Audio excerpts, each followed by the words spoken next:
Hello everyone. আজ ছিল কলেজের সোশ্যাল, আর আমাদের চিফ গেস্ট ছিলেন সতীশ গাজমের, অনন্যা চক্রবর্তী আর আমাদের সকলের প্রিয় রকস্টার বুলেট। দেখো কত সুন্দর সাজিয়েছে না কলেজটা। চলো তোমাদের সাথে প্রোগ্রামের কিছু মুহূর্ত শেয়ার করি। मैं तेरी आंखों में उदासी कभी देख सकता नहीं।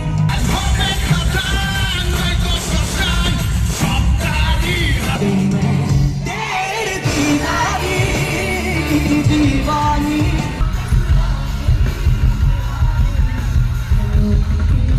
तेरी आंखें भूल भुलैया बातें हैं भूल भुलैया।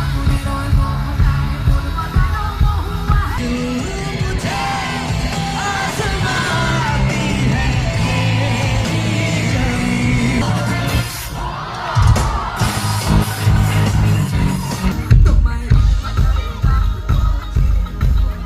এই ছিল প্রোগ্রামের কিছু মুভমেন্ট। যেহেতু রাত হয়ে যাচ্ছে তাই প্রোগ্রাম শেষ হওয়ার আগেই আমরা বেরিয়ে পড়ি বাড়ির উদ্দেশ্যে। আবার দেখা হবে নেক্সট মিনি ব্লগে। টাটা।